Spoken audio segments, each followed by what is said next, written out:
Ya estamos listos, profesor. Ok, cuando usted indique nomás, yo ya estoy.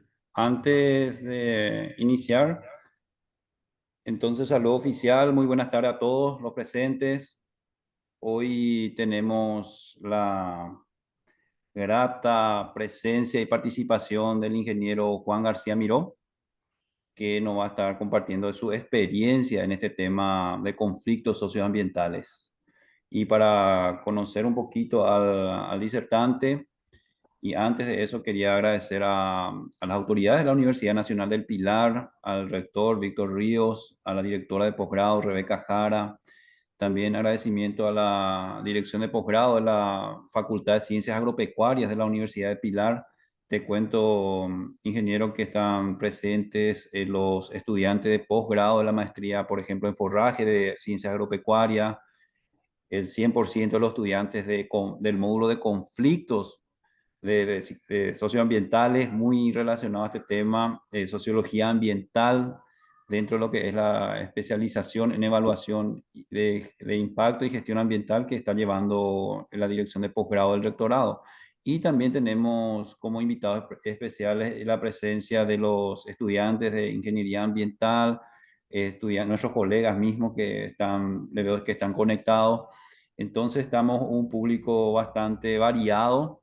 eh, Tareas previas te cuento que tenemos nosotros, estuvimos investigando con los estudiantes lo que fue este tema del conflicto socioambiental en la cuenca del lago Upoa. Y nada más agradecer tu presencia y vamos a iniciar para que le conozca un poquito a lo que es la experiencia y la trayectoria del ingeniero Juan García Mirón. Él es profesional, ingeniero en ecología humana, tiene experiencia en el sector público y privado, en proyectos de desarrollo, es expositor nacional e internacional, entonces no solamente acá estamos compartiendo esa experiencia que tiene, experto en política pública, investigador en temática de agua para la integración y humedales, es analista de conflictos socioambientales, el tema de interés hoy, y de defensa nacional, activista social y fundador de varias organizaciones sociales. Le cuento también que es bombero voluntario inclusive. Entonces tiene una variedad de experiencia muy relacionada al área social. En su experiencia tenemos que es asesor, director general de la Academia Legislativa en el Congreso Nacional, en la Honorable Cámara de Senadores. Es docente e investigador de la Universidad Nacional de Villarrica, la Facultad de Ingeniería y Arquitectura, por ejemplo, y también la Facultad de Ciencias. También estuvo como director de la Dirección de Extensión Agraria del Ministerio de Agricultura y Ganadería, entre otros. Es abogado también, entonces complementa todo ese conocimiento técnico con aspectos legales. Y hoy, repito, agradecimiento especial, ingeniero, por compartir este caso particular que te tocó muy de cerca. La temática del webinar es la siguiente. Vamos a escucharle al ingeniero. Quiero que anoten sus preguntas, sus dudas en el chat que vamos a estar anotando. Algunos solamente van a ser reiterativos, entonces vamos a ir filtrando también para no repetir la misma pregunta. Y espero que ustedes al final puedan interactuar. También vamos a tener un espacio, repito, de esas preguntas. También vamos a cederle la oportunidad para el cierre a la directora coordinadora de posgrado del rectorado. Muy bien, espero que sea de provecho este webinar que se gestionó a través de la dirección de posgrado con acompañamiento también del ingeniero docente profesor Rodney Ruiz Díaz, que también está desarrollando esta maestría de posgrado en forraje en la Facultad de Ciencias Agropecuarias. Excelente, bienvenido a todos y te escuchamos, ingeniero. Muchas gracias, profe. Un saludo muy especial entonces a todo el auditorio. Agradecer esta invitación en la persona del profesor Germán, del profesor Rodney. También agradecer al programa a la Escuela de Posgrado de la Universidad Nacional de Pilar, así como también a los estudiantes y compañeros, colegas del programa de maestría de la Facultad de Ciencias Agropecuarias, tengo entendido.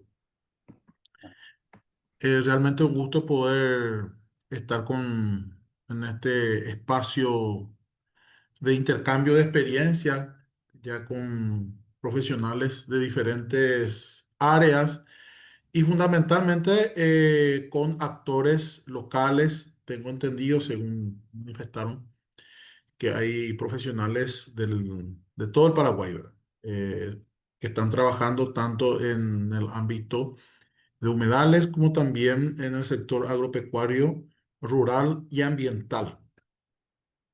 Entonces, me gustaría un poco comentarles brevemente que voy a hacer mi presentación. No voy a tratar de hacerlo muy extensivo para que tengamos ese espacio de diálogo, porque finalmente la construcción del conocimiento, por eso se dice construcción, ¿verdad?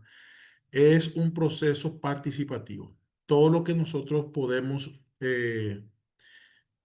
aprender, como se dice, o incorporarlo dentro de nuestro desarrollo profesional, intelectual, académico, se debe justamente a estos espacios donde vamos conociendo las realidades de otros compañeros, otras personas, y eso vamos construyendo de una manera participativa. Entonces, vamos a tener cerca, creo que 30 minutos ya vamos a poder terminar. Y después vamos a dar ese espacio entonces para poder interactuar con los compañeros que quieran contar también su experiencia. Dentro de mi ponencia voy a tener una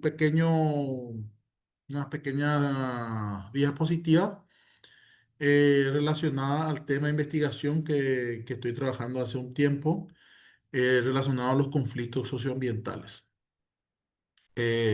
También vamos a tener otra parte un poco para ver algunos videos sobre lo que fue ese proceso, tanto de de lo relacionado a la cuenca Alta Lepoa, que es su principal tributario, es el arroyo Caña. Y por último, vamos a tener una parte sociocultural, ¿verdad? Porque finalmente los humedales no son las tierras abnegadas ni tampoco las tierras despreciadas. Como ustedes recordarán, hasta hace poco los humedales eran considerados tierras incultas o tierras que no marginales también. O sea, si uno tenía un estero que lindaba con su propiedad, entonces estaba condenado a tener un precio mucho menor que tierras altas con mejor drenaje. Los agrónomos conocen bien de eso, ¿verdad? Más fértil, ¿verdad? Entonces, los humedales, los esteros, cañadones, los bañados, las riberas, eran considerados tierras marginales, ¿verdad?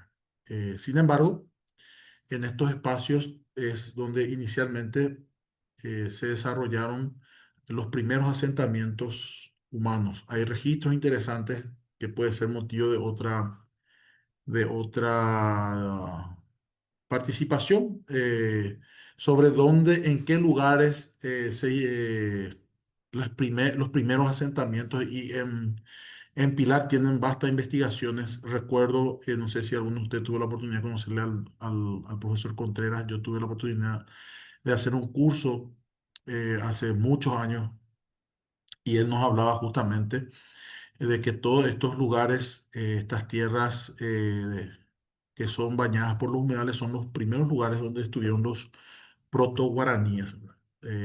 Lógicamente, donde hay agua, hay vida.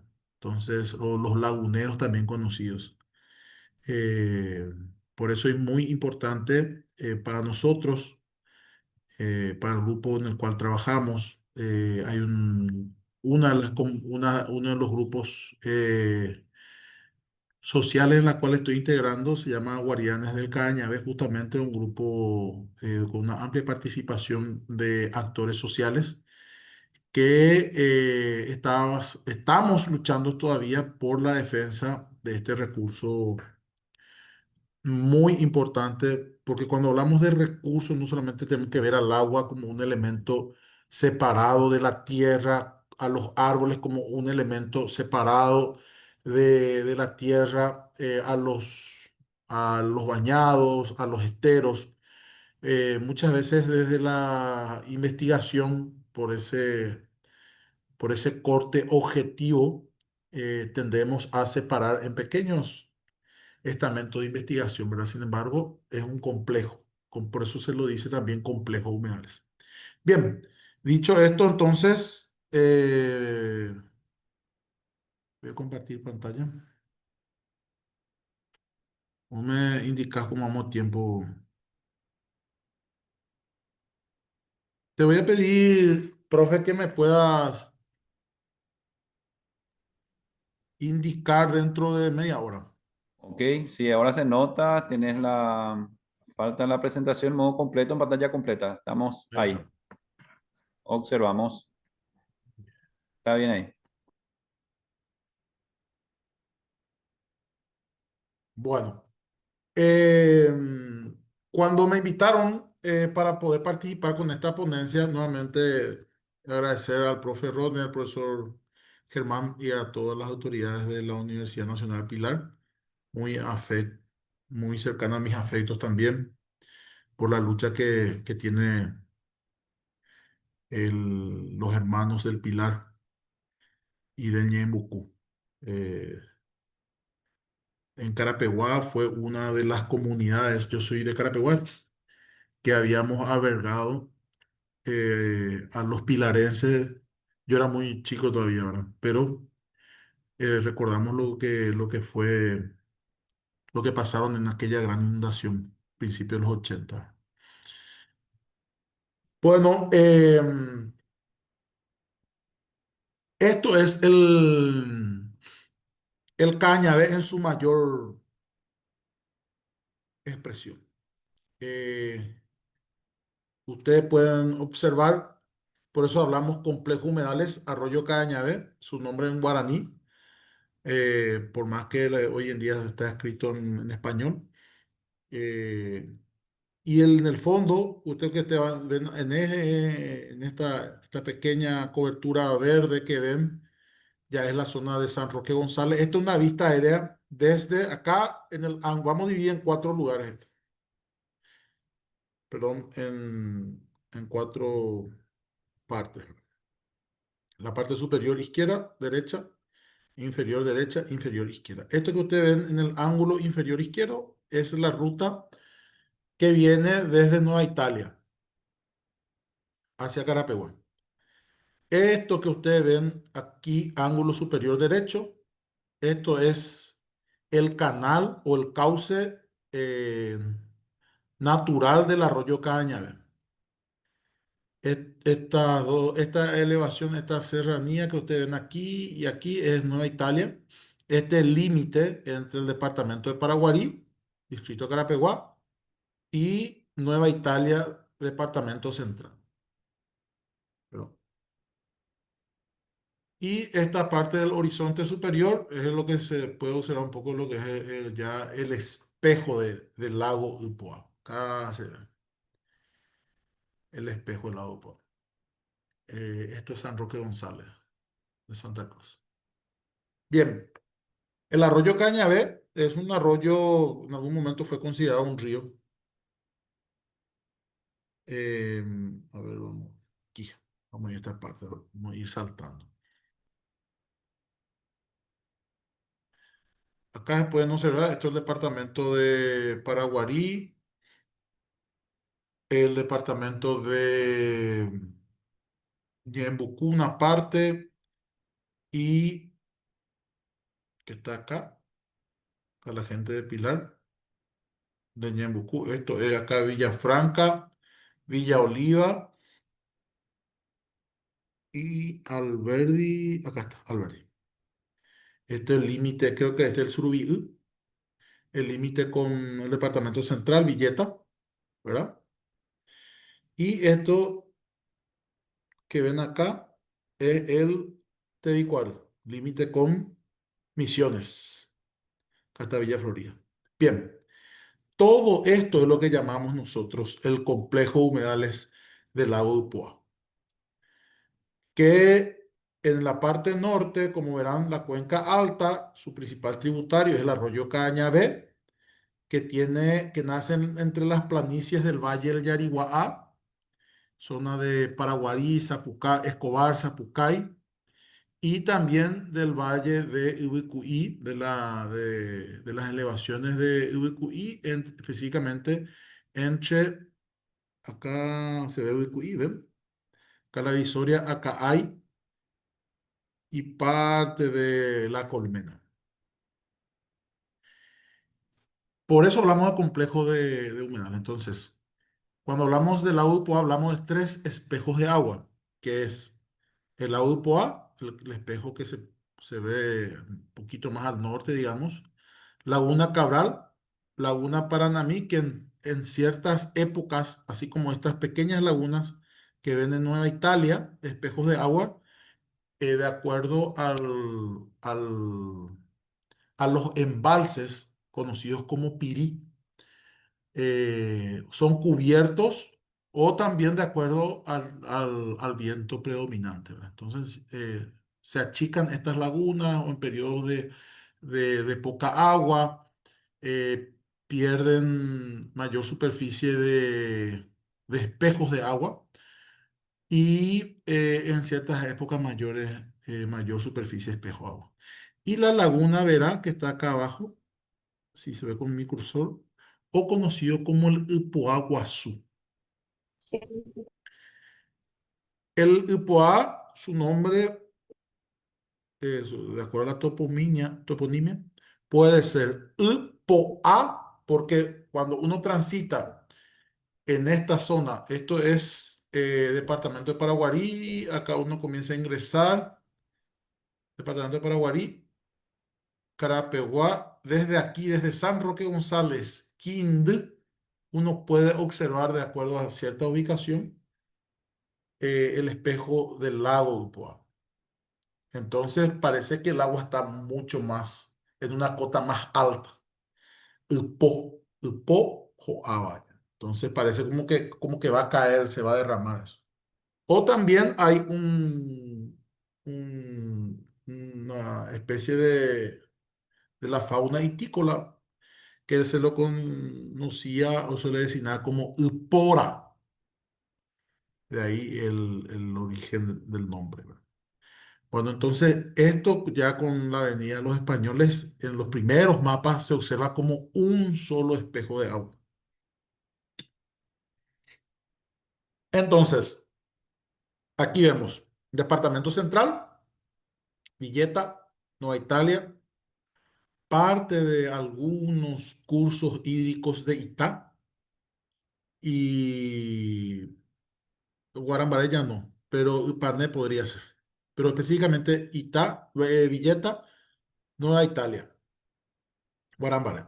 Todo lo que es estos distritos de Paraguarí, prácticamente es de Caballero, Zapucay, Escobar, Paraguarí, Yaguarón, el arroyo Yaguarón, el Cañabé, Acaay y estos distritos que le dije entre lo que es parte de Ubicuí o entre la Colmena. Todo este amarillo que ven ustedes toda esta es la cuenca del arroyo Caña. Después lo que ven acá ya serían la cuenca propia cuyos arroyos tributan directamente a los humedales del Ipoa. Bien, cuando hicimos este trabajo de investigación, nos planteamos específicamente un actor nuevo en el territorio del departamento de Paraguarí que ya no es raro en otros lugares. Son la presencia de los famosos brasiguayos o en este caso no son brasiguayos, son brasileros, de origen brasileño. Entonces comienzan a adquirir propiedades que eran consideradas, como ya lo mencionamos al principio, marginales, abnegadas, y comienzan a hacer los trabajos propiamente dichos para poder hacerlo cultivable. Ya hay parcelas de soja, eh, también reforestación de eucalipto y se instala, por eso hablamos de prácticamente el complejo primario y secundario. ¿Por qué? Porque ya se instala al menos en la zona del Cañabé, en la zona de estudio, propiamente entre Paraguarí y Carapeguá, un complejo industrial que trabaja con el procesamiento de cuero. Entonces, este modelo neoextractivista que es bastante desarrollado, genera impactos socioambientales que al finalizar la presentación veremos también otro tipo de impactos que se dan dentro de este ecosistema. Pero lo que a nosotros nos interesó al principio es estudiar cómo este modelo neotractivista del capital brasilero impacta en esta zona. Y encontramos primeramente todo lo relacionado al complejo de agronegocios, el complejo sojero trigo-maíz, a diferencia de la zona de Villeta y del departamento de Ñembucú, al menos la parte norte, la presencia de las arroceras, ¿verdad? Que ese es otro capítulo que a lo mejor ustedes nos pueden también compartir. Y también el sector secundario relacionado a lo que le comenté sobre esta empresa multinacional procesadora de cueros. Bien, hicimos un trabajo desde el abordaje de las organizaciones sociales. Fue muy interesante este proceso porque a la par que en Carapeguá, organizaciones sociales como también otras organizaciones como de acá hay, en Carapeguá son Guardianes del Cañabé, en acá hay una asociación agroecológica Arcoíris de campesinos, la de Carapeguá son de pobladores más urbanos. También se fueron organizando en las comunidades como de Sanjita en la zona de Ñembucú y otras organizaciones como, no recuerdo el nombre, después a lo mejor me pueden ayudar, la Unión de Organizaciones Sociales del Ñembucú o en defensa del Ñembucú. También fueron conectándose y observando estos conflictos que se van dando. Eh, lo que en otros estudios ustedes pueden ver en los departamentos, esto es un trabajo ya, una infografía del 2018, donde se observaba la presencia de, en los departamentos con tenencia de propiedades por parte brasileña. Ustedes pueden observar que todavía quedaban como territorio donde no había esta presencia, los departamentos de Paraguarí, Guairá, Central, Ñembucú, Misiones. Como que todavía no tenían esa presencia. Y estos departamentos con mayor presencia. Solamente de manera a ilustrar un poco. Bueno, y cuando hablamos de conflictos socioambientales, entonces es un tema que siempre existió. O sea, desde el momento que se dan ocupaciones, que se dan usos, que se dan eh, repositorio de elementos contaminantes, lógicamente empiezan los conflictos. Es como que vos tenés un vecino, tu vecino quema la basura, se genera un conflicto. Tenés otro vecino en el frente, cuyas aguas residuales, en vez de tener un pozo o hacerlo un manejo más sanitario o darle un uso final a sus efluentes domiciliarios, te tira frente a la casa. Entonces, se van generando conflictos. Eh, entonces, Orellana nos habla o nos define fundamentalmente sobre el acceso y control de los recursos ambientales, al menos para la definición a lo que nosotros nos interesa abordar o estamos abordando. ¿Por qué nos dice de acceso y control? Porque podés tener conflictos, como ya los mencioné, sociales relacionados a otros factores. Pero cuando hay un elemento de acceso, recuerdo no hace mucho estuve en la zona de Guairá, en lo que es la zona de Tebicuaro. Estamos hablando con unos vecinos y me dice, "Uma vez coré rojo ape arroyo Piraíbe. Ha tu la piraro bueno. Ha por andu chupecuera. Va ere con pejoy. Ha oña alambra paco. Y o mongora pipalo mitad. Entonces ahí uno se da cuenta el factor de control de ese recurso, cómo vos accedes a los recursos y el acceso, ¿verdad? Y el acceso al agua cada vez es un factor limitante, ¿verdad? Y para Orellana nos habla fundamentalmente de la tierra, el agua, minerales y otros elementos. Eh, Eso por una parte. Burchard nos define el modelo neoextractivista para definir a tipos de acciones o trabajo o industrias, pues no habla más a un modelo de escala industrial o de complejos industriales, donde se tiene como principal elemento la extracción de productos primarios y secundarios. Por eso yo les hablaba a ustedes, inicialmente nos interesaba los factores de producción relacionados a la producción primaria y a la producción secundaria. Y como esta investigación se hizo en el marco de un trabajo para la maestría en Planificación y Conducción Estratégica Nacional del Ministerio de Defensa, lógicamente está el elemento de defensa. Y ahí también otro elemento interesante, ¿quiénes son los que entran en conflicto con los grandes emprendimientos industriales o complejos productivos?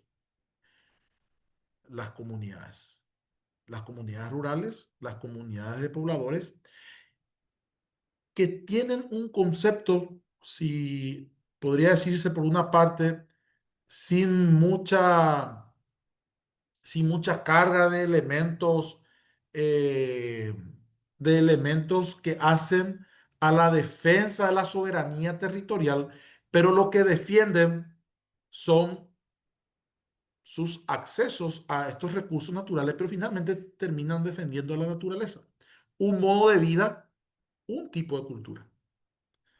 ¿Y quiénes son? Las pequeñas comunidades. Cuando la defensa de la naturaleza es una función del Estado, cuando la defensa de la soberanía es un derecho constitucional que tenemos todos los paraguayos y es también un principio del Estado. Porque, ¿qué es lo que define a un Estado-nación? Tierra o territorio, ¿verdad? Población, cultura. Entonces, finalmente son estas comunidades, los pobladores, Juan Pueblo, como se dice, lo que están asumiendo este rol del Estado, que es la defensa de la naturaleza y la soberanía. Y en eso nos define en un documento del Consejo Nacional de Defensa que habla de que la defensa nacional no solamente es un atributo del Estado, sino también un deber del ciudadano, que es otro concepto que debemos ir trabajando también a nivel. O sea, finalmente no es el Estado solamente el que puede defender eh, o tiene su rol de defensa nacional, debe organizar, pero también la ciudadanía debe empoderarse en eso. Bien, esto ya vimos, esto es parte del objetivo general para este trabajo, que fue la descripción, por lo menos en un primer abordaje, de los conflictos socioambientales bajo el modelo neoextractivista brasileño. Recordarán ustedes que Brasil tiene un espacio, se habla también en materia de defensa, el espacio vital. Ustedes están viendo estos conflictos que se están dando hoy en día en Medio Oriente, entre Israel, Palestina, Israel, Irán. Esos son espacios, conflictos que tienen sus orígenes económicos, religiosos, culturales, pero finalmente lo que se está disputando son el espacio vital. ¿Cuánto es lo que necesita un territorio para poder desarrollarse como Estado-nación, pero como para poder sobrevivir en el tiempo? Ustedes recordarán que el Chaco paraguayo, gracias a algunos presidentes visionarios, que cuando vinieron los menonitas, querían venir al Paraguay, le ofrecieron las mejores tierras, pero en el Chaco. Se necesitaba ocupar el Chaco por una cuestión estratégica. Hoy en día, lastimosamente, hoy 4 de julio, recordamos un aniversario, el 92 aniversario de la segunda batalla de Nanagua. ¿Por qué Nanagua fue emblemática? Porque si Nanagua caía bajo bandera o bajo dominio boliviano, ya la llegada a lo que era el Paraguay iba a ser mucho más fácil, porque ellos venían ocupando el territorio desde el Pilcomayo y nosotros teníamos el dominio del río Paraguay. ¿Por qué hago esta relación? Porque el espacio que pelearon nuestros antepasados por la defensa del Chaco hoy está ocupado en su mayoría por gente que no son paraguayos, ¿verdad? Entonces, pero sin embargo es parte del territorio paraguayo en expansión, bajo modelos extractivistas, bajo modelos productivos, bajo modelos de industrialización, con capital extranjero, algunas propiedades administradas por paraguayos, ¿verdad? Pero es la zona donde nosotros como paraguayos estamos expandiendo. Y Brasil, como un territorio que es prácticamente un continente, hace el desarrollo de su frontera agrícola más allá de su frontera, de sus límites de frontera. O sea, ellos tienen presencia fuerte en Paraguay, presencia fuerte en Uruguay, presencia fuerte en la zona con sus otros límites, porque es un estado que necesita mayor cobertura. Por eso, en esta investigación hablamos de ese modelo neoextractivista brasileño y las resistencias locales que se dan ante ese modelo. Por lo menos en el departamento de Paraguarí, específicamente en lo relacionado a la cuenca del arroyo Cañar. Bien, esto solamente comparto con ustedes a modo de tener un poco cómo fuimos recolectando la información y cómo cómo nos permitió esas identificación de actores locales, informantes calificados, ya sea de instituciones o personas que tienen información suficiente, nos permite poder construir y cotejar con otras fuentes de información secundaria y también información documental. Bueno, hice esto en 3 casos. El primer caso es lo que está enfocado esta investigación y después veremos otros casos. En cuanto al resultado de este caso uno, por eso lo puse como título, conflicto socioambiental contra empresa multinacional brasilera. Resultado, un proceso judicial. No llegó a lo que buscaron las organizaciones, que era llevar a juicio oral. Hace poco el señor rector, en su carácter de ministro de la Corte Suprema de Justicia, habló no recuerdo los datos, después a lo mejor me pueden, no sé si el 1% o el 10% de los casos judicializados sobre cuestiones ambientales llega a juicio oral. No recuerdo pero he visto la noticia que se dio la semana pasada, tengo entendido.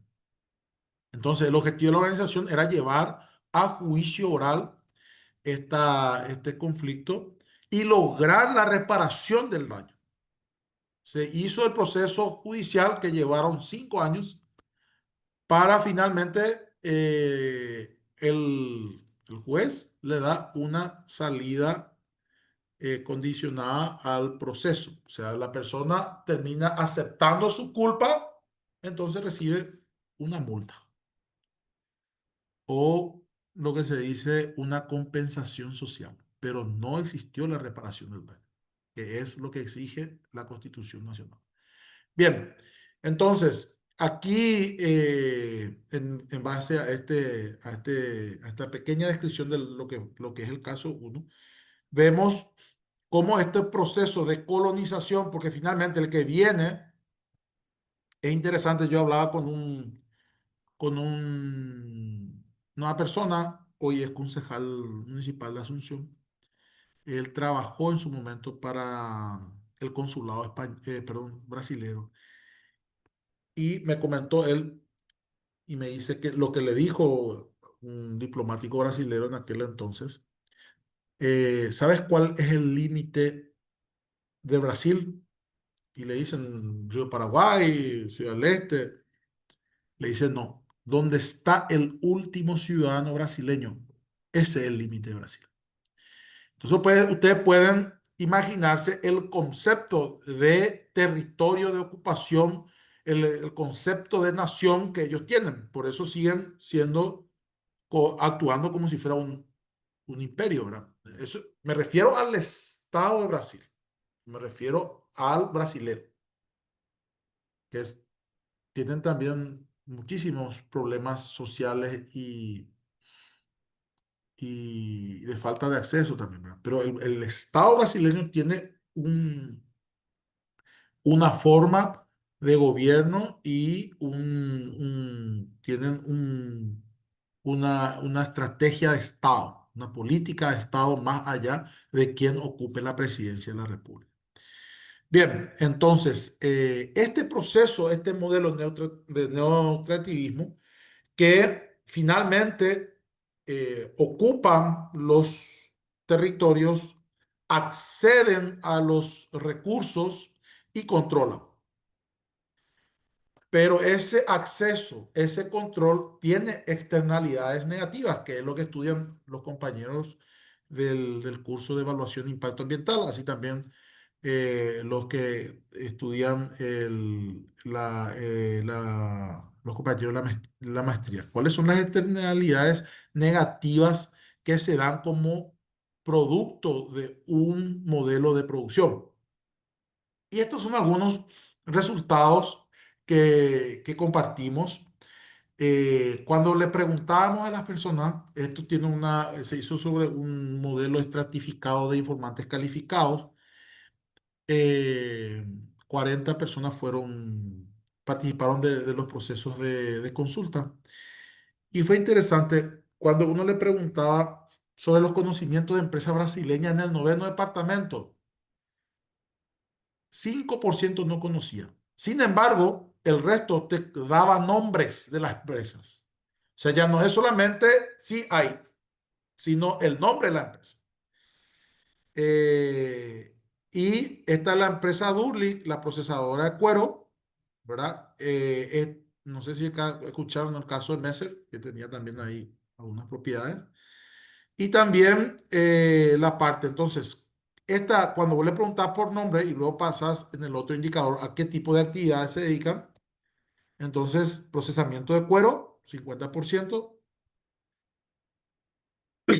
perdón, producción ganadera, 10%, arrocera también, 2,5%, producción de eucaliptos, 10%, y producción agrícola, complejo, soja, maíz, trigo, 12%. Bueno, ¿y cómo estamos a tiempo, Germán? Yo tengo ahí 42. Está muy bien, está muy bien.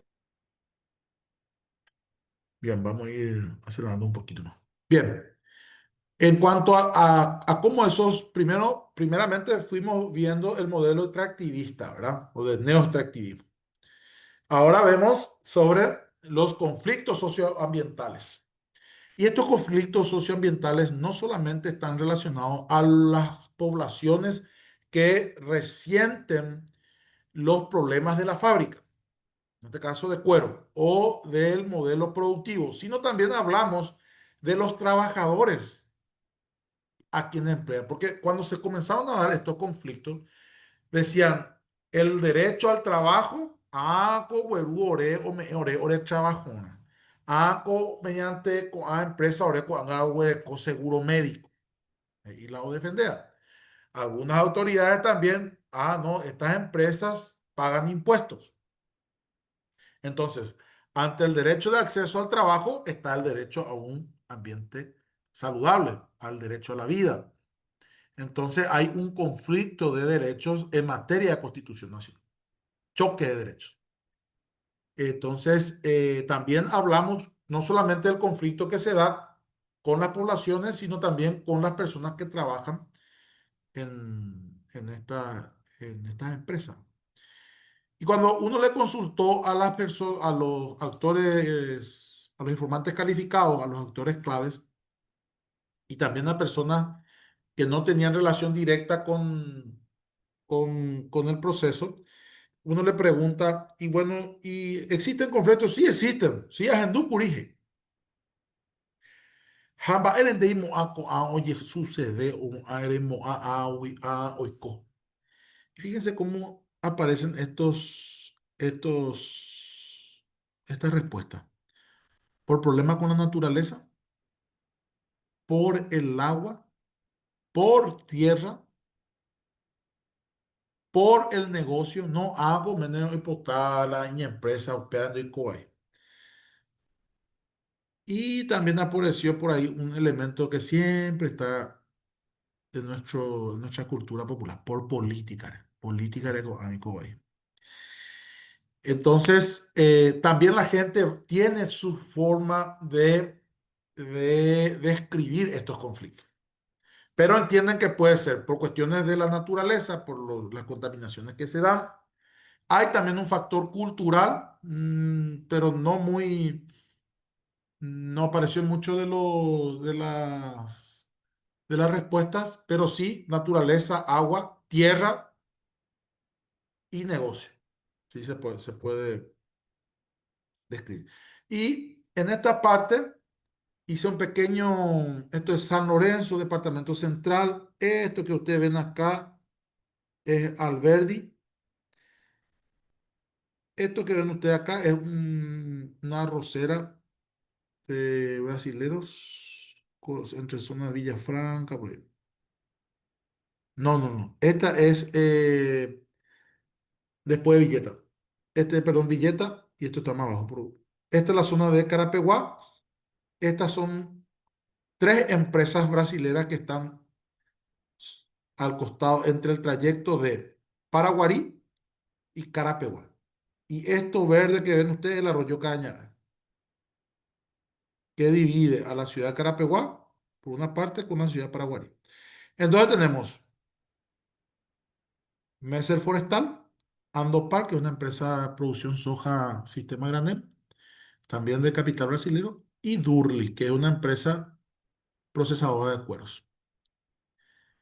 ¿Ven esta franja medio mostaza? No sé qué color aparece ahí, profe. ¿Qué color aparece? ¿Mostaza o a mí? No sé si es amarillo. Color mostaza, Inge. Bien, ustedes saben que hace menos de 20 años se aprobó en el Congreso Nacional una ley que establece la zona de seguridad fronteriza. Específicamente es la ley 2532/05. 20 años. ¿Verdad?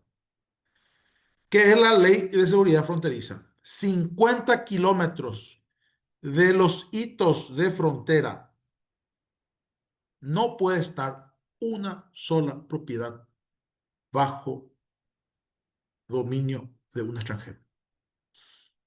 1 metro cuadrado. Tiene que ser con residencia no sé cuántos años, todo un protocolo. Pero según la ley de seguridad fronteriza, 1 metro del territorio paraguayo.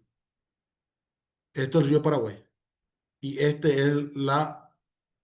acá en el departamento tenemos dos mojones. uno cerca del Cañaveral, entre Carapeguá, camino a Caay, y esto es la ruta que va a Villarrica.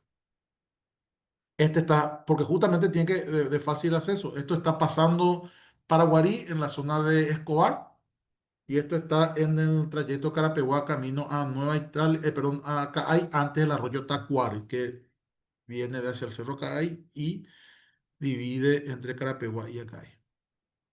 Y fíjense, todas estas propiedades están dentro de la franja de protección de seguridad fronteriza. A eso, aquí se ven, no sé si puedo preguntar al auditorio cuántos cerristas estamos acá. Pues yo soy cerrista también. Parece que son todos limpistas. Muy bien con la cerrista. Soy el único cerrista. Gracias. Bueno, pero la mitad Mentira, más. tampoco. No, Brevemente. estamos El muchos, origen del profe, Cerro tranquilo. Porteño. El Cerro Porteño está en Paraguarí. Recordarán que la batalla del 19 de enero de 1811, cuando el general Belgrano invade la República del Paraguay hoy, pero en ese caso era todavía considerado provincia. Y se libra la primera batalla, que es la batalla de Cerro-Mbaé, Paraguarí. Ellos llegan hasta esta inmediación, en este valle. Acá, ven, dice Cerro Porteño. Este. No se está viendo la imagen, profe. No se va a ver porque es muy chiquito, ¿verdad?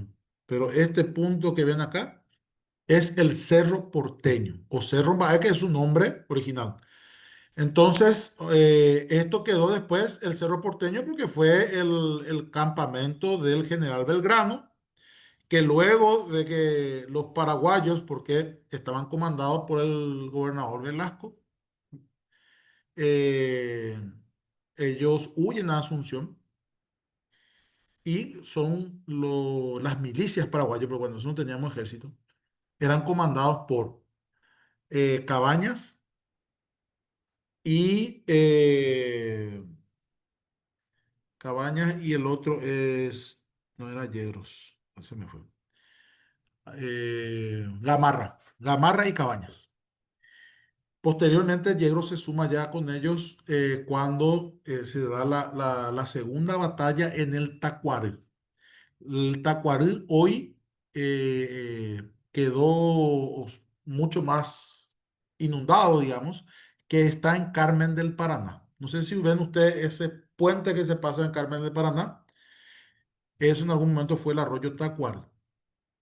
Hay un lindo monumento que se construyó en una de las cabeceras de las playas de Carmen del Paraná en conmemoración a la segunda batalla de Tacuary, que fue ya en marzo. Bien, ¿a qué es lo que quiero decir?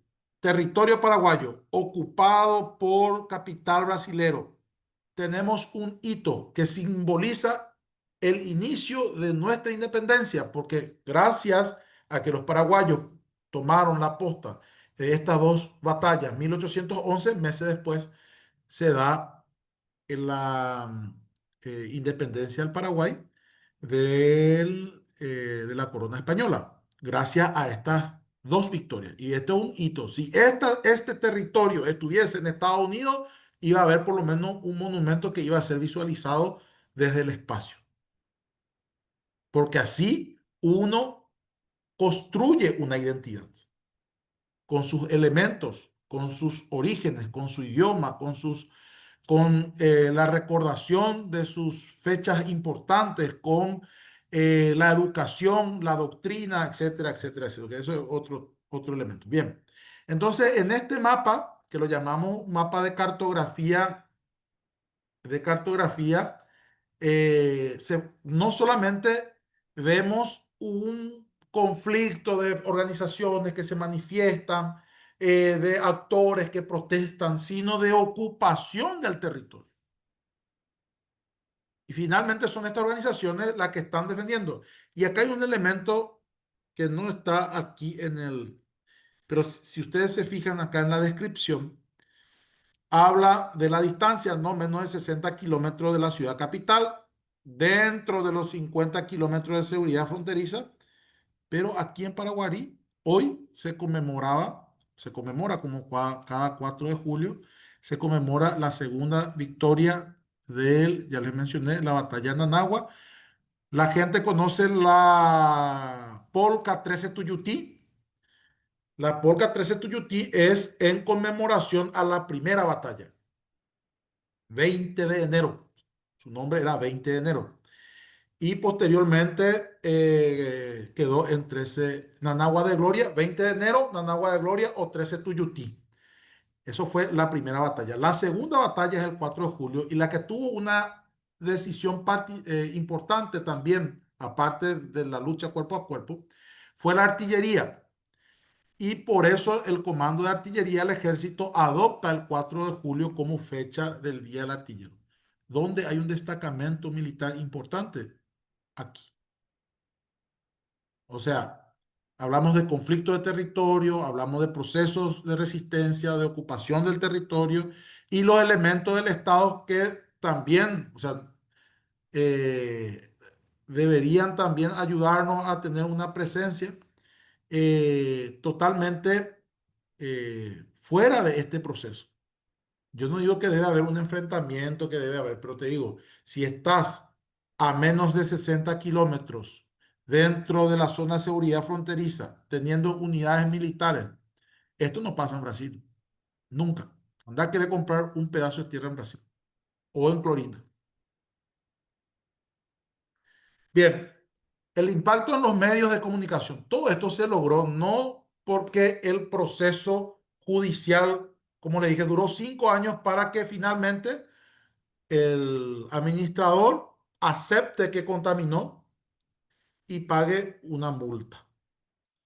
Se logró gracias a estas organizaciones sociales y también al proceso de socialización y el impacto que tienen también los medios de comunicación y las redes sociales.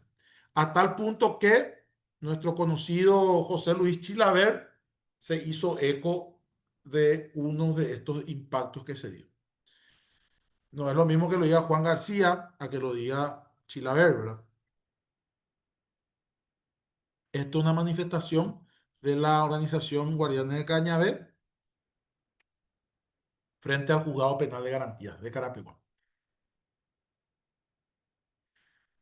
Esto fueron varios episodios que se dieron con esta empresa en particular. Esto sí que también tuvo repercusión a nivel internacional, pero fíjense, todo este es el predio de la empresa.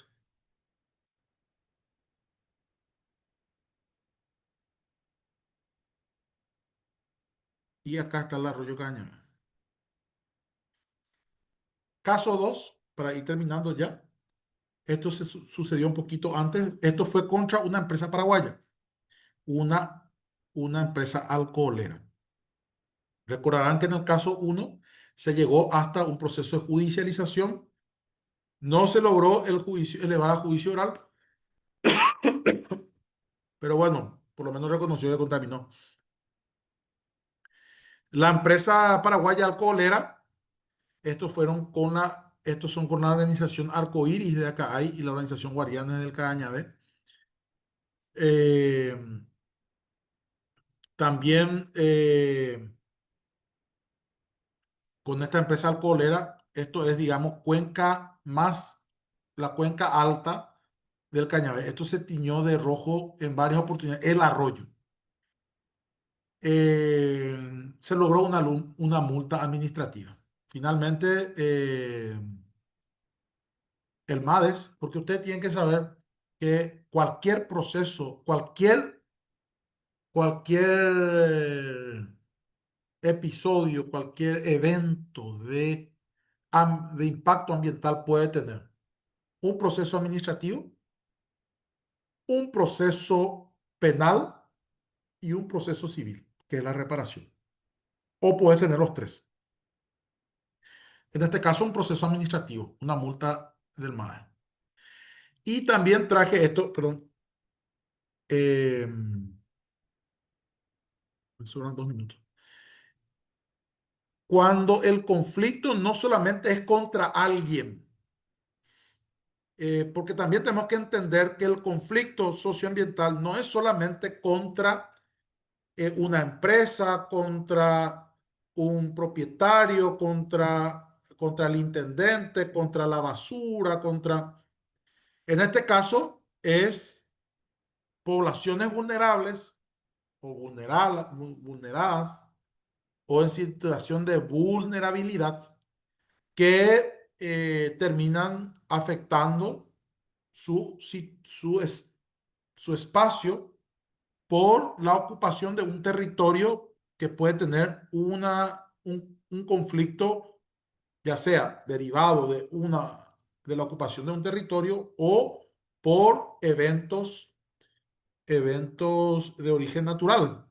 También puede ser en estos dos casos fueron de origen antrópico, eventos que se dan por la contaminación generada por el hombre o eventos naturales como el caso que observamos en Nueva Italia. Recuerdan que en esa primera parte, este cerro que ven acá,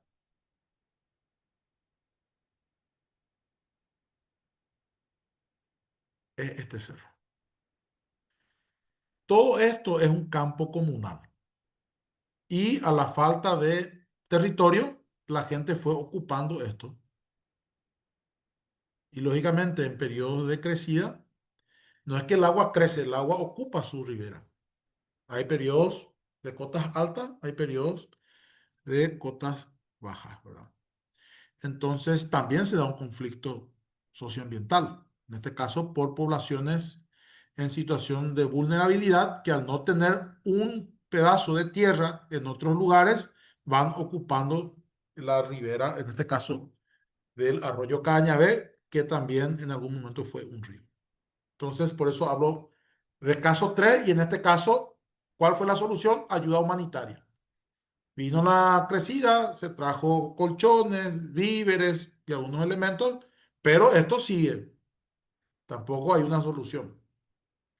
Y termino con esta reflexión en esta primera parte de lo que mencionaba la abogada defensora en el proceso del juicio que se dio o del proceso de judicialización, porque no se llegó a juicio oral, lastimosamente.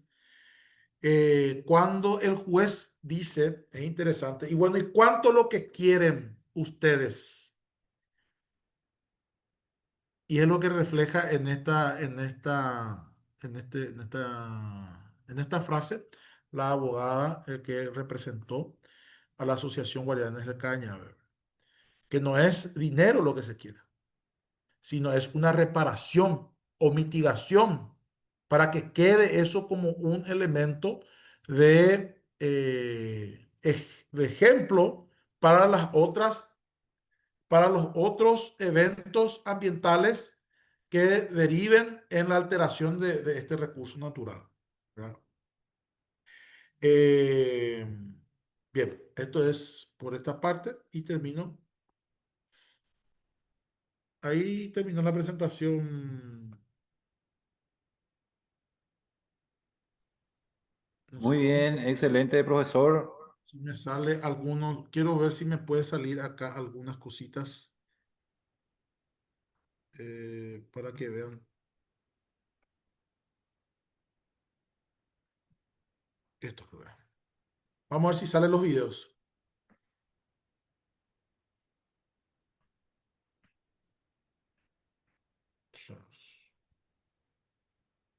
Bien. ¿Vos me avisas si sale bien el audio? Este es el color de las aguas limpias y cristalinas que van a desembocar directamente a las aguas del Cañavé y del Baí afluentes del lago de Poá. Es una vergüenza. Son una vergüenza funcionarios del MADES. Yo le digo que son una vergüenza. Esto es lo que ustedes le dejan a nuestros hijos de patria que andan. Varios pobladores de Carapeguá denunciaron que la empresa Durli Leaders S.A., asentada en Paraguarí, arroja efluentes de color rosado en un predio de 2 hectáreas sin el aparente tratamiento, lo que pone en riesgo la contaminación del arroyo Cañabé y los humedales cercanos. De acuerdo a los miembros de la nucleación Guardianes del Cañabé, ya realizaron 3 denuncias ante el Ministerio Público, de las cuales una sola tuvo imputación y el avance correspondiente. MADE siempre vino y nunca vio nada. O sea, venían, miraban y nunca, al menos nosotros nunca fuimos notificados.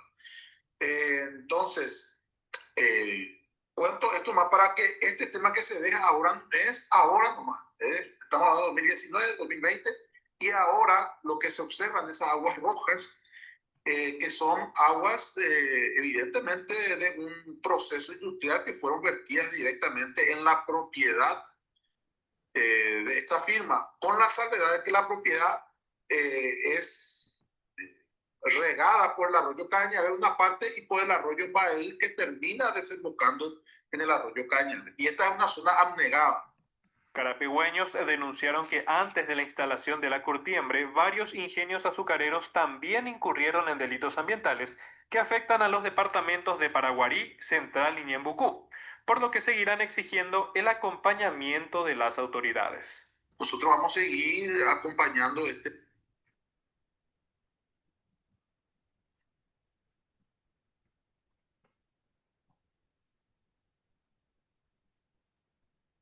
Sobre la ruta número 1,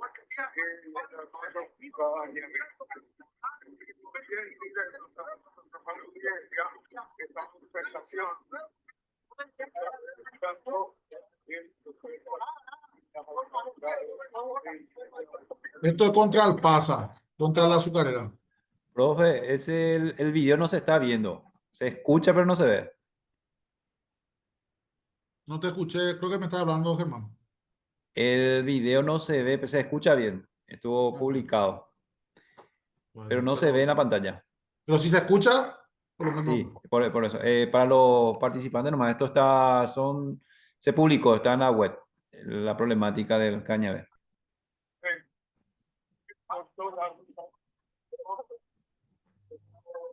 Bueno, ese era contra la azucarera, perdón, con la empresa que...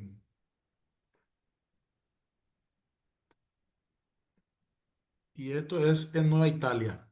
Un saludo para ustedes, para los televidentes. Vean ustedes el panorama aquí en la compañía Tacuaras de Nueva Italia, donde hay varias viviendas, no solamente en este sector, sino que en otros lugares también, donde estuvimos recorriendo, casas ya rodeadas por agua, una situación hasta cíclica que se repite cada tanto. Es por eso que las viviendas incluso notarán que tienen el cimiento bien alto, pero preocupa un poco y es un país día porque Peña ahora el día a día igual seguir comiendo, seguir llevando a la criatura a la escuela. ¿Ustedes siguen normal ya, Shuber? Sí, tu peseita. Ahí no, la verdad. Are yema, ya peviene yema una de verdad. Ya, y manda un güey, tío, algunos y güey, ya vas a y güey. Ahí Te voy la verdad. no corriete. No corriete, la. ¿De qué lado solo escuela arroyo? Caña, veo solo, güey. Bueno, cuando hay cuando voy, tipo, puesto la otra, no eres cuando voy puesto la. Y aquí pío y la verdad. O chupillipia, voy, peando y cada año, guave. Esa vez, o sea, te manteca tu jaisa, te carumía. Puta la de coño la posibilidad de que tengo de la necio ko ay como la tanya de moria hui mo digo ya ya coloca ko abeñande. Pero la campo comunal bueno y la pobre peruana. Pero la... Peruana algo coño me es añan de ya. Bien. Con esto terminamos esta parte y después dejaremos para el último material cultural. Ok, muchísimas gracias. Vamos a abrir el momento de pregunta y respuesta, interactuar con el disertante. Anoté algunas cuestiones para disparadoras en relación a la exposición, Inge. Por ejemplo, el tiempo. 2014 mencionaste que inició y 5 años de esa lucha. Y eso desde el punto de vista, le desgasta a cualquiera. Imagínense, 5 años, uno tiene sus propios problemas.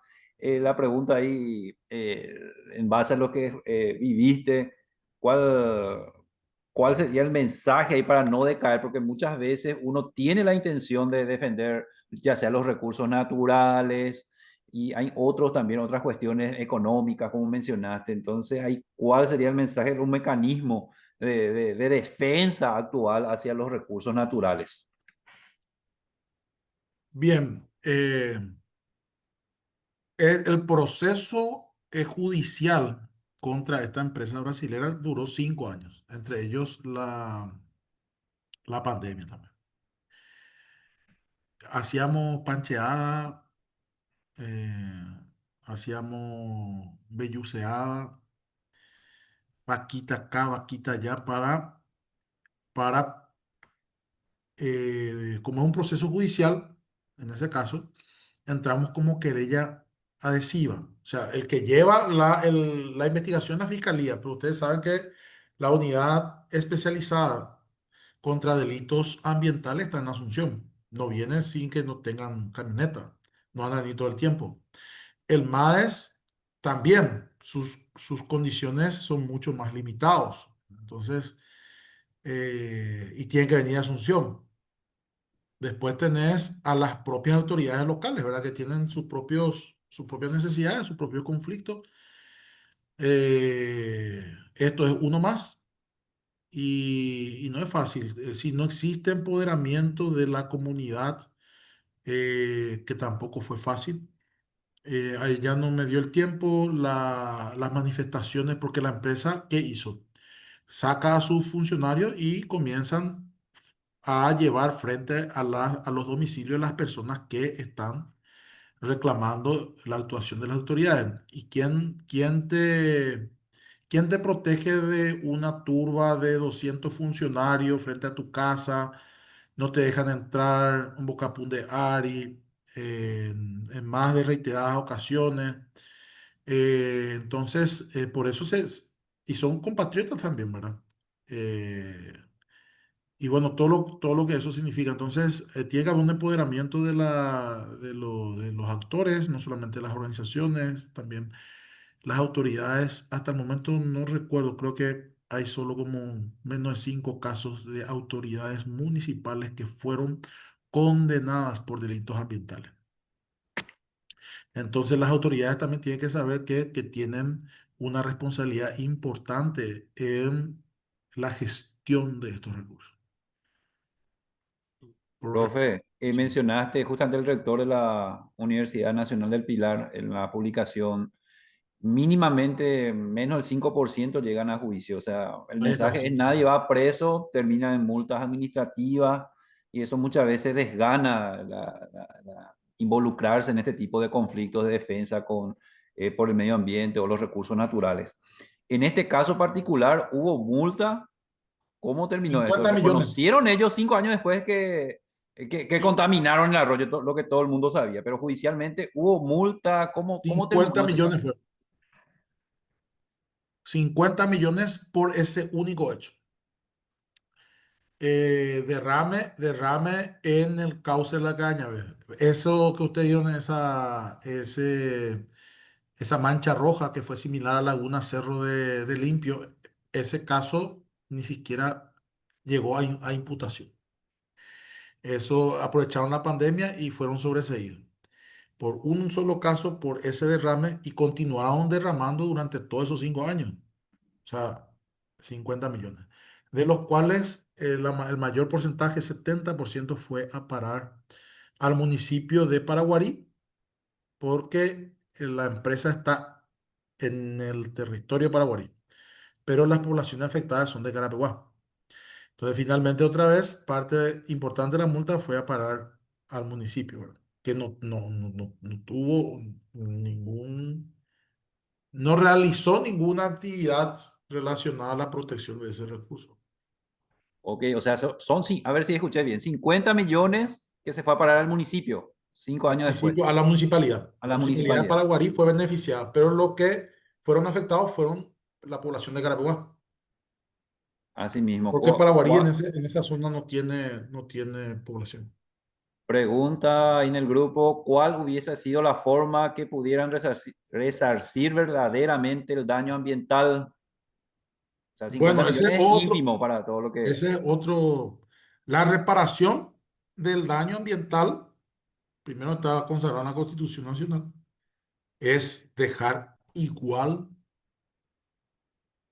de cómo estaba antes del suceso o mitigar los efectos. Entonces, cuando hablamos de reparación del daño ambiental o la mitigación, hablamos de mucho dinero. Y no solamente de mucho dinero, sino realmente de un proceso. Los compañeros docentes podrán, que trabajan más en el ámbito de auditorías ambientales, mitigación. O sea, hablamos de procesos de cambio de sistema Porque lo interesante de este era que la propia empresa tiene su planta industrial, pero no usa, no usaban. Ahora no sé. Ok. Otra pregunta, ¿cómo se calcula la multa? Preguntan, cuestión administrativa. El juez calculó. En el caso del Chaco, haciendo un paralelismo nada más, en el Chaco hace poco con el tema del incendio, 2.000 millones, eso salió publicado. En este caso, que contaminó casi, o peor inclusive, 50 millones. Entonces, haciendo un paralelismo nada más, ¿cómo se calcula? Esas son cuestiones muy... A ver, Ingen, ¿qué sabes de eso? El juez calcula. Ni siquiera hay un cálculo técnico. Ok. Entonces, un juez que atiende casos penales, en otros lugares te manda a comprar una computadora, ¿verdad? O otros casos así, se hacen deforestaciones de especie nativa y te manda cultivar eucalipto, especie exótica. O sea, hablamos no recuerdo el término, ahí entra ya el criterio del juez, que El muchas veces no criterio. tiene y no investiga y tampoco se deja asesorar. Porque pues no todos los jueces tienen por qué saber, pero por lo menos dejarte asesorar o consultarle a un estamento técnico como el Ministerio del Ambiente, Infona u otra institución que pueda Ok, tener acceso. otra pregunta relacionada a la lucha social, el tema de las manifestaciones. Mencionaste que el impacto de los medios de comunicación, el caso Chilaver, inclusive esto fue algo a nivel internacional tuvo repercusión. También en esa misma línea, ya en la clase de sociología ambiental, se habló mucho de las generaciones. O sea, nuestros jóvenes no quieren involucrarse en este tipo de lucha y se va perdiendo. Si hacemos una comparación con, vamos a decir, retrocediendo el tiempo, cada vez, mismo por el avance de la tecnología y demás, va disminuyendo la participación real en las calles en este tipo de conflicto, de defensa con los recursos naturales. Entonces, ese es un punto positivo. ¿Cómo vos ves acá ese tema de manifestar no solamente en las redes o efectivamente seguir esa línea de estar afuera? Pregunta específica, si no se hubiera manifestado solamente por las redes, ¿hubiera hecho la diferencia o cómo ves ese aspecto? El uso de las redes se refirió eso no llegué a comentar. O sea, yo le mostré a usted cómo lo de las redes sociales ayuda a visualizar la problemática. Parte de la investigación, ustedes saben que cuando uno le preguntaba a las personas, y me impactó poderosamente, creo que las comunidades en el interior no van a estar muy lejano a esa realidad. 45% se enteró a través de la radio. Radio local. 45%. 20% entre 25 a través de ronda de amigos. Ve ahí, se te deja ver. Porque hoy la nos enduya la tele, o entonces sale a la Facebook, hoy a la diario leo así, ¿verdad? Entonces te deja ver mitad, ¿cuál avión va? Fulano, mía, oye. O sea, cerca del 25%, ¿verdad? Y el impacto de las redes sí era casi de otro 20%. Pero entiéndase que hablamos de una comunidad más alejada de lo que son las zonas como la capital o central, ¿verdad? Entonces, el impacto de los medios de comunicación como fuente de información sí es importante. Ahora bien, muy pocos jóvenes involucrados realmente. Son la población más sensibilizada, entienden, opinan, pero cuando hay que hacer movilizaciones, participaciones, es más limitado el acceso. No Ok. tengo reportes de investigaciones en cuanto a carrera de grado que se haya hecho sobre esta situación. Las universidades, muy poco. Al menos en Carapeguá hay una universidad nacional, como 6 universidades privadas. También tenemos la Católica. En Paraguarí también 13 de facultades de la UNA. Eh, También muchas universidades públicas. Y por lo menos no tengo reportes de investigaciones que hayan profundizado a nivel de grado. No me refiero a investigaciones de posgrado ni de algún profesor que esté haciendo algún tipo de investigación respecto al tema del Cañabe concretamente. Me refiero a otros conflictos o a otros factores ambientales en otros distritos. Así mismo. Otras preguntas, comentarios. En este caso sería la mitigación de los daños causados por acción antrópica, comenta Gloria Espínola. O sea, una multa de 50, pero eso prácticamente es administrativo, Inge. O sea, no para compensación, no para aclarar nada más. Ni siquiera administrativo. O sea, no es compensación. No recuerdo el término, pero era por compensación social. Ahí está. Ni siquiera es en el ámbito de la restauración, ni siquiera en el ámbito de la mitigación del daño ambiental. No, no. Así es. Otro comentario, son desproporcionales las multas o sanciones que se aplican, ya sea por el daño ambiental, que siempre es mayor a la pena aplicada. Es lo que mencionaste, no hay un mecanismo cómo calcular, O sea, compensar, hay los digamos. mecanismos. O sea, tenemos ¿Ahí? economistas ambientales que hacen cuánto cuesta restauración del paisaje.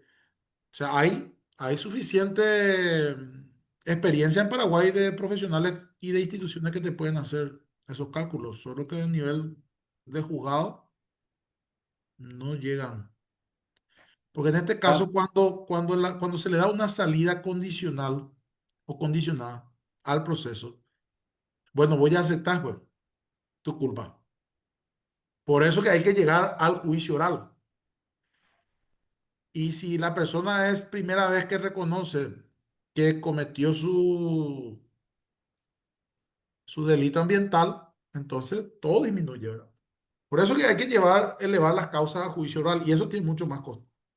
Al menos las organizaciones sociales no es su responsabilidad. Y la fiscalía, ustedes saben que no todos llegan, después son recusados. Un montón de situaciones, como decía ahí en uno de los recortes periódicos. Las chicanas ni se imaginan, en todos los niveles. ok, Lino Recalde comenta el tema de la importancia de las redes sociales, relacionado a las manifestaciones y demás, pero que muchas veces no son reales o son desviados por otras intenciones. Inge, mencionaste el choque de leyes, de Derechos constitucionales, no leyes, derechos. derechos. Y más o menos los empleados, vos sentiste eso en carne propia, trataron de la manifestación y los intereses mismos de esa empresa, de hacer prevalecer el tema de que proporcionaban el trabajo o que daban trabajo a la comunidad local. Y muchas veces es difícil porque no solamente Carapeguá, hay otros casos como la alcoholera en Troche y otros, mismo ahora en San Lorenzo, Capiatá, con el tema de los frigoríficos. Entonces, ¿cómo actualmente como profesional, según tu punto de vista, podemos manejar eso? Porque son empresas que en su momento dieron el desarrollo, entre comillas, para esas ciudades y hoy en día cambia las circunstancias, muchas veces esa misma población que al principio le apoyó a estas empresas quieren que se vayan por la contaminación misma. ¿Cómo lograr llegar al punto medio satisfaciendo la parte económica, la defensa de derechos ambientales, la defensa de los recursos naturales y otra vez la parte social? Como profesional, ¿cuál es tu opinión al respecto? O sea, no puedo... Ordenamiento territorial.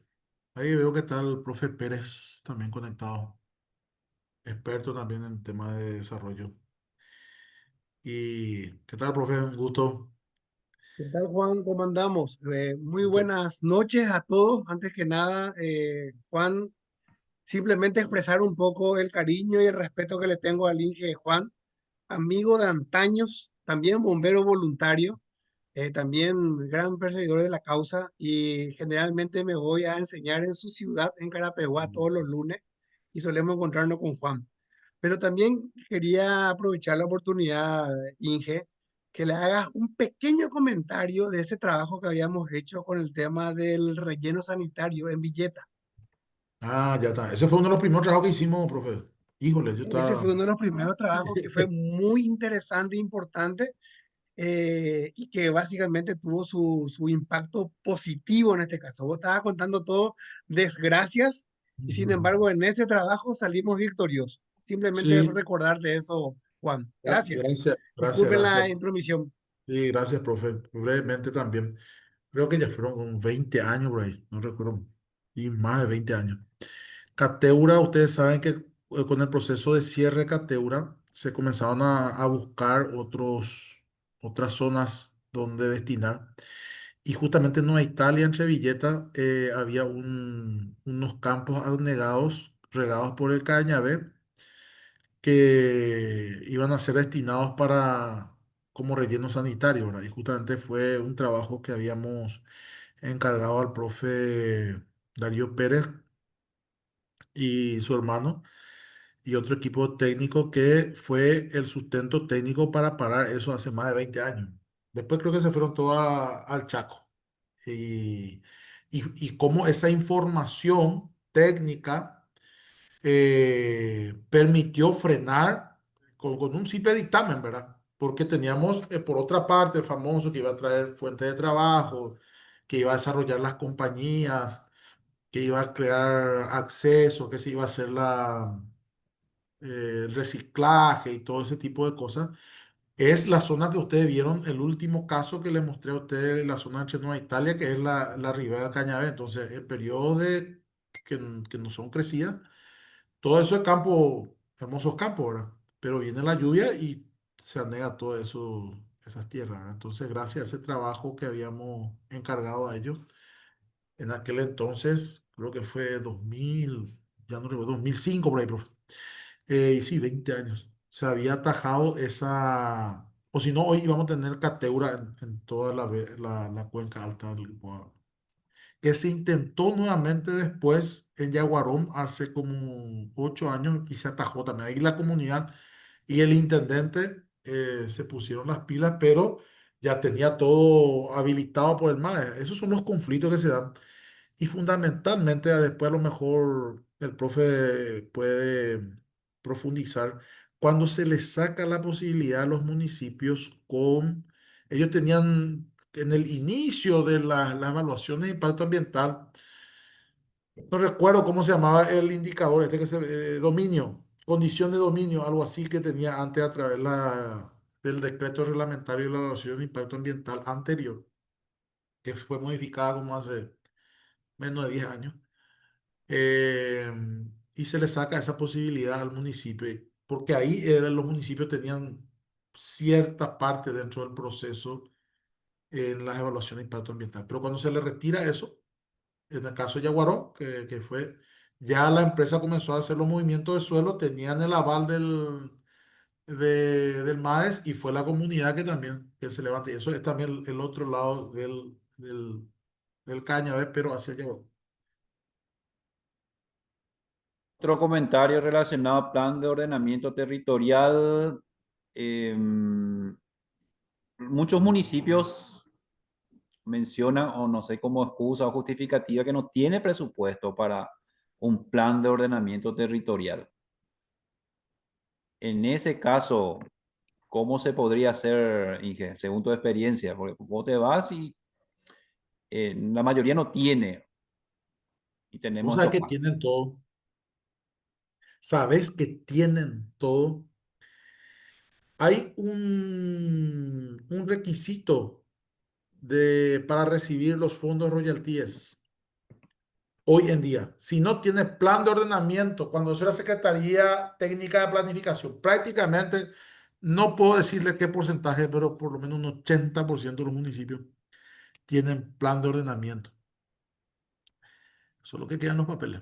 Eh, es cuando con la fusión y la creación del Ministerio de Economía, no sé cómo quedó, es ahora un viceministerio, pero una de las condiciones para recibir los fondos de royalties, ellos tienen que tener su plan de ordenamiento territorial, por lo menos el casco urbano, tengo entendido, no conozco, lo sé que existen, pero hay algo que la gente tiene que saber. La autoridad es responsable. La Constitución dice, con su pecunio personal, ya sea un intendente, concejal o un funcionario público que tiene bajo su responsabilidad la cuestión ambiental, debe responder. O sea, no existe, no hay recursos, no existe, no hay técnicos, no existe. Eso es materia legal y en responsabilidad de la gestión de los recursos naturales tampoco, ¿verdad? O sea, si no tenés técnico, andate a la Secretaría Técnica, andate al MADE, andate a una universidad, hace un convenio con grupo de investigación, con ASIP, o sea, hay demasiados recursos humanos vienen con conocimiento mucho más. Nosotros no tuvimos que hacer por el camino, ¿verdad? Pero hoy en día tenemos técnicos y profesionales altamente calificados, por lo menos en materia ambiental. Ok, entonces para aclarar, todos tienen plan de ordenamiento territorial por ley para recibir 80% por lo menos tienen. O si no, no Ok, van a cobrar su royalty. son copia y pega los planes de ordenamiento, comenta otro Javier Sergio Torales. Bueno, esa es también otra realidad. ¿Alguna otro comentario? Vamos a ir cerrando. Coordinar estrategia de trabajo, comenta Cintia Ortellado.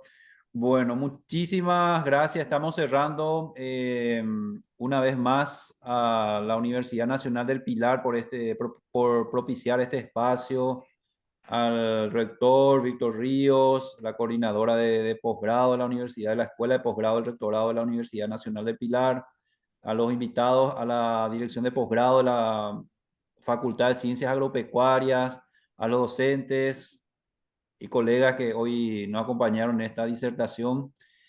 Y antes de concluir, le quiero ceder la palabra a Fátima Rúa, la licenciada. Ella es una de las coordinadoras de posgrado dentro de lo que es la escuela misma de posgrado de la Universidad Nacional de Pilar.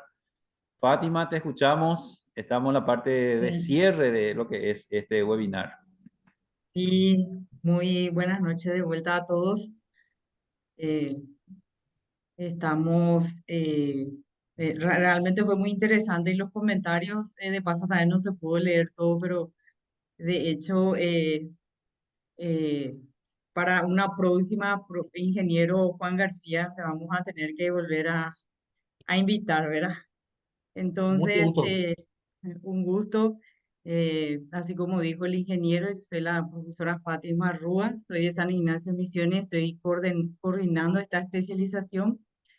Así que decirle también, entregarle el agradecimiento de nuestro señor rector, también de la directora de posgrado, que es la abogada Rebeca Jara, que hoy por un motivo de superposición de actividades no pudo acompañarnos. Entonces quedo yo con ese compromiso de darle nuestro agradecimiento desde la Universidad Nacional de Pilar. Creemos que todo lo que usted compartió hoy, sus conocimientos, sus experiencias, sin duda yo creo que todos los estudiantes han adquirido cierto aprendizaje y me imagino que se van con muchas preguntas con muchas inquietudes, ¿verdad? Entonces, decirle gracias. También desde la escuela de posgrado le hemos elaborado una constancia como disertante, ¿verdad? Y firma esta constancia la abogada Rebeca, que es la directora de la escuela de posgrado, y nuestra vicerrectora de la Universidad Nacional de Pilar. Así que nuestro reconocimiento y gratitud, ingeniero Juan García, por esta muy linda experiencia, y de paso también agradezco al ingeniero Riquelme porque son momentos que, que, va a ser y es significativo para todos los estudiantes. Así que gratitud, profe Juan, y también al profe Riquelme. Agradezco mucho también la participación del profe Darío, que fue nuestro profesor del módulo anterior. Así que gracias, muchísimas gracias. Le vamos a hacer llegar a través del profe Riquelme esta constancia, ingeniero Juan García. Muchas gracias. Muchas gracias a usted, a todo el equipo técnico, docente de la Universidad Nacional Pilar. Gusto. Tuve la oportunidad de conocer Pilar en el 94, la primera vez, cuando era la Semana Cultural de Pilar, cuando había que ir por el camino que va de San Juan Bautista y también después ya con la ruta nueva. Así que muy loable todo el trabajo que hacen y la importancia que generan a través del conocimiento, la academia y las investigaciones para esa bendita tierra y toda la zona donde están trabajando. Así que muchísimas gracias por esta oportunidad y por escucharme un viernes. No es fácil Ujú. conseguir Estamos auditorio viernes, así que claro, de un auditorio de 55 participantes, el profe Darío que se conectó también, no sé quién más, alguien más, creo que del posgrado también de agropecuaria, así que estamos en familia, que fue una iniciativa también, ¿verdad?, de que podamos participar en este espacio de formación. Escuchar la experiencia de todos es sumamente enriquecedor, ingeniero, así que gracias. Un gusto, profe Darío, ingeniero Riquelme, gracias, gracias. Una foto grupal, por favor. Así estamos en fotos grupales, señores. Activar sus Oye, cámaras. ahora pueden profe, sentarse. quería decir también que tenemos un registro de asistencia, es ¿cómo que se dice? El Registro enlace, parroquial, sí, por favor. Sí, el enlace no se de olviden, porque asistencia, por favor, si pueden completar, ahí ya pasamos después se con la generan compañía. problemas. Sí, sí, sí, de Asistencia, eso. Así Entonces, es. activar las cámaras. Ahí también tenemos la compañera Serena, también una de las coordinadoras. Así es. ¿Estamos, Serena? 1. A ver, profe. varias fotos 2. hay que sacar. Sí, porque estamos bastante.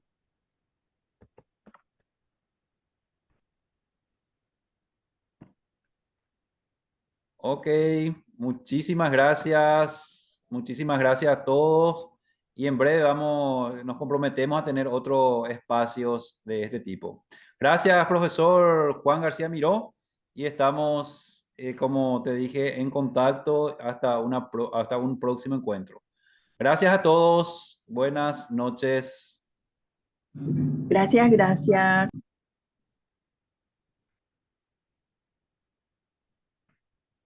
Muchas gracias, muchas gracias. Lo que nos Gracias. dijimos es que esto se grabó y que se va a compartir en la plataforma. Qué O sea, que bueno. alguien que por ahí no escuchó va a tener esa Que oportunidad de compartimos. volver a escuchar su ponencia, su intervención. Muchísimas gracias. Excelente. Encantado, muchísimas gracias. Felicitaciones.